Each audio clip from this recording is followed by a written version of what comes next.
Chapter 5, Marching Orders. Once again, the Mood House saw a full meeting of the Prisoners' Aid Society. For the last week, indeed, members had been gathering there every night in case the bravest mouse in Norway suddenly turned up. There were also some skeptics among them who believed he never would turn up and who came simply to bait Madam Chairwoman. The most mean-minded thing on earth is to rejoice in seeing a high endeavor fail, but it is not, alas, unknown. The great majority, however, were decent, honest, well-intentioned folk, just eager to be in on any excitement going, and getting a little bored with waiting for it.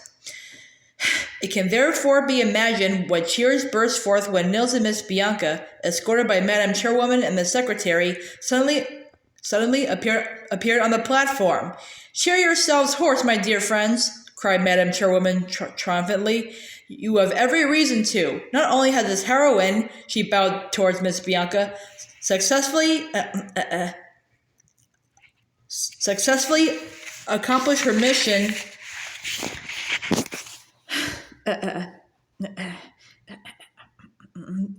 as witness the presence of her gallant Norwegian comrade, but she has even returned herself to be his guide. Hip, hip, hooray! Cried all the mice. 3 cheers for Miss Bianca! Speech, speech!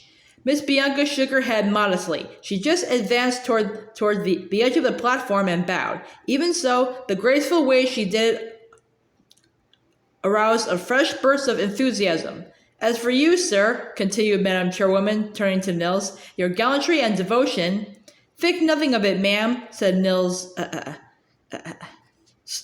stolidly, "will ever be illumined in the annals of our race. The Jean Fromage medal—" "That's right," cried the mice from the floor. The Jean Fromage. Give him the Jean Fromage. Give him both the Jean Fromage.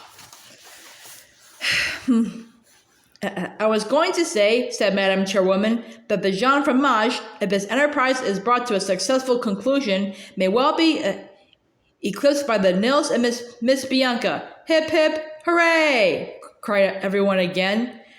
Wherein all this joyful pandemonium was Bernard. He was sitting in his usual humble place at the back. He wasn't even cheering. He was too much overcome by seeing Miss Bianca again. Moreover, there was a thought he couldn't keep from darting through his mind. Was it only to guide Nils that she'd return? Could it be just possible that she had some other motive? As she advanced in all her loveliness to the edge of the platform, hadn't she appeared, however discreetly, to be looking for someone? Obviously, she couldn't ask point blank where that someone was. Female delicacy forbade, but just supposing, Bernard found himself tramping up on his big feet towards the platform. He didn't care what other mice his progress overturned. By now, they were all out in the gangways. He just needed to get as close to Miss Bianca as possible. "Thus you see how earnestly we thank you," Madam Chairwoman was saying to Nils. "Miss Bianca," whispered Bernard. She glanced quickly round and ran to the platform's edge. Across the row of potted plants, their whiskers touched. "Bernard," breathed Miss Bianca.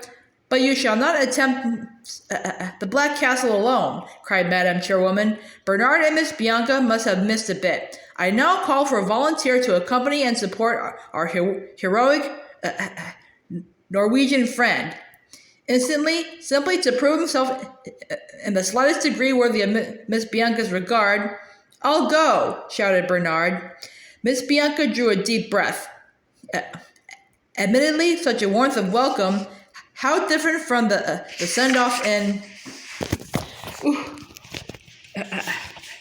Norway, had gone a little to her head, but she was influenced even more by the look on Bernard's face. "And I will too," said Miss Bianca, changing her mind again.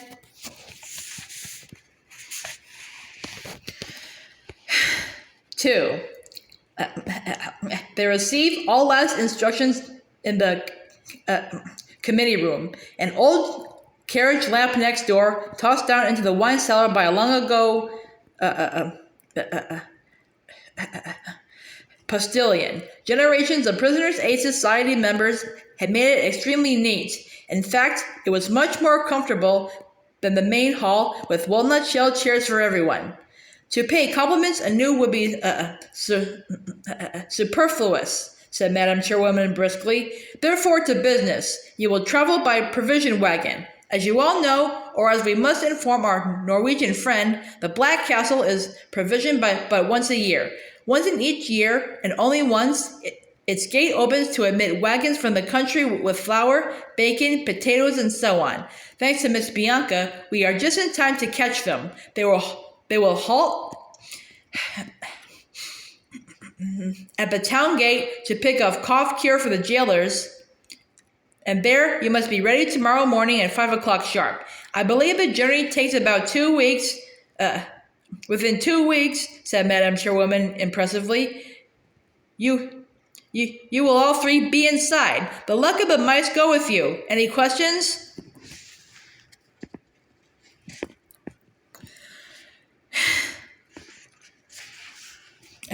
Miss Bianca shook her head. She relied entirely on her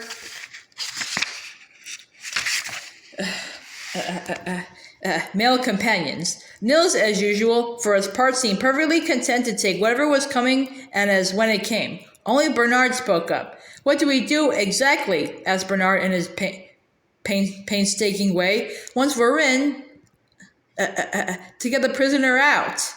That I leave to you, said Madam Chairwoman blandly. I can't be expected to think of everything. 3.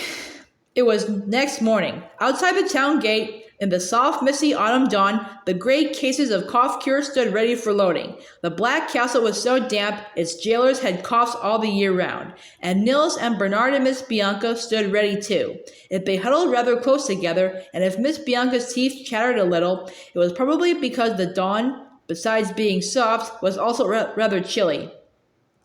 Nils had on his sea boots. Though Bernard thoroughly pointed out their uselessness and indeed inconvenience, he wouldn't be pardoned from them. It's no use arguing, said Nils. Without my sea boots, I wouldn't feel myself. That's how us Norwegians are. Miss Bianca smiled at him understandingly. She felt the same way about her silver chain. Bernard had pointed out the unsuitability of this too. He feared it might attract robbers, but without it, Miss Bianca wouldn't have felt herself. She carried only a small hand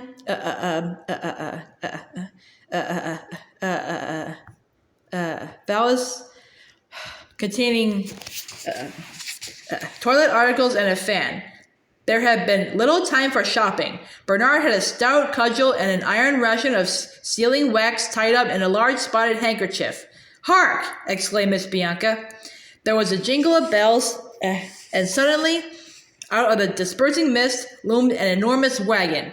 4 great horses pulled it, their heads bobbing and bowing somewhere up in the sky, and from far above even them, a loud, rough voice bellowed, "Whoa!" The wagon halted. "All aboard!" cried Nils. He ran swiftly up a trailing rope.